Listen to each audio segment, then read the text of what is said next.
Ed, you're having quite a year. Basketball championship. You even made Michigan State win. Well, it was great that the Spartans came out in L.A. and won, and it made me feel happy and proud. I heard you took some bucks from Doc Buss. I took some from him, everybody, John Jackson, everybody at the Forum, and Lon Rose, and everybody. It was great. And I tell you, it's just, it was nice to see all my friends and just Michigan State come out and win. Speaking of seeing your friends, I've never seen an athlete go back to an area of the country from which he came, received more graciously and with more love than you get here. Well, thank you. It's sometimes I can't believe it. It seemed like it's been a long time, but it seemed like it's been yesterday too at the same time. And they come out and welcome me back, and also welcome our team, because I think now that Detroit has come a powerhouse in the league, before that they would cheer for us. It seemed like now they cheer against us, but hope that we're like their second team. And if Detroit don't make it, they cheer for us and hope we do it. One thing I like about you, when Magic comes back here, if he's driving down the street over in Lansing and the kids run out in the street, get in front of the car, and they say, get out of there, we're going to play basketball, and he gets out and plays with those little kids in the ice and snow, don't you? Yes, right. You know, I had Terry Furlow, Campy Russell, George Gervin do it for me and help me out when I was young, and I'm just returning it. Kids just love you to come play with them, shoot around with them, just talk to them, and I try to just encourage them to keep going, keep working hard, and that's what I'm all about. Did you ever think it can happen, Madge? Years ago when you're a youngster, you're out on the playground shooting under a spotlight, dark, cold, wet, your hands were wet, your gloves were wet. Now you got a gym in your own house. Well, it beats shoveling the snow off the playground like I used to do. But I didn't think it would happen. I was from a small town, from Lansing, Michigan, and we had no pros at that particular time. And I said, well, I'm going to give it the best shot I got and see if I can make it. And it just happened. It's still a dream come true, so to speak. I still wake up and know that God has blessed me to be able to play this game and play it at a professional level, and I'm just happy everything turned out well. You are so lucky. God gave you all these skills, but you've taken care of them. You come from good stock. I mean, your family. You are a close family.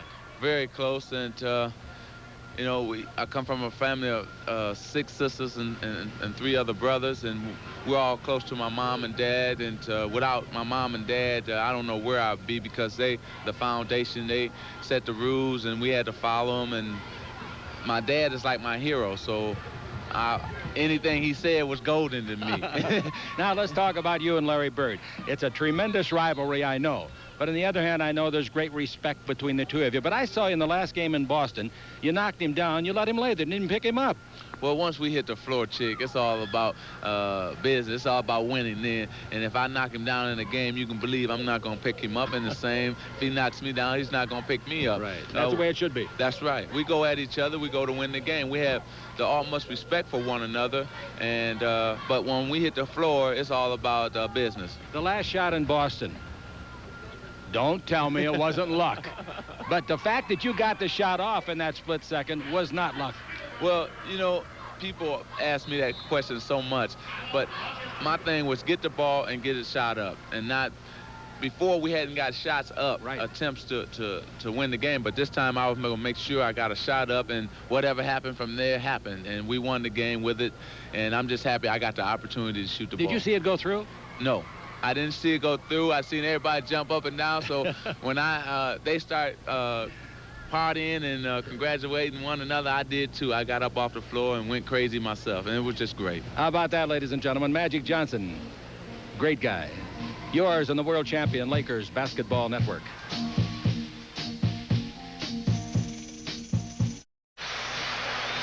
A year ago here at halftime, the Lakers trailed 70-55. Now they trail 56-45, and no wonder they trail. In the second quarter, they made only 2 of 11 shots. That's 18%. We'll tell you more about what they did in the entire half, and it wasn't good. And the Los Angeles Lakers are going to have to change a lot of things, including taking care of the ball. They turned it over 13 times to Detroit 6, and they also were out-rebounded. That was one of the keys we alluded to early in the ballgame, that they would have to rebound very well, but they haven't shot the ball well. And I think coming in here, mentally, they just are down on themselves with the shooting in this building. And if you think you're not going to shoot well, probably you will not shoot well. One guy that you don't expect to shoot too well, he's averaging 13 points a game, shooting 43%, Vinnie Johnson. But he came off of the Pine and got 15 points on every kind of a shot you can imagine. Some of them, though, he really worked for. Yeah, he worked hard. They call him the little microwave because he's instant offense off the bench. He can get the job done very fast. Well, talking about microwaves, working on the top burner recently. In fact, all year long, having the greatest year of his career is Byron Scott, and he burned the nets for a couple.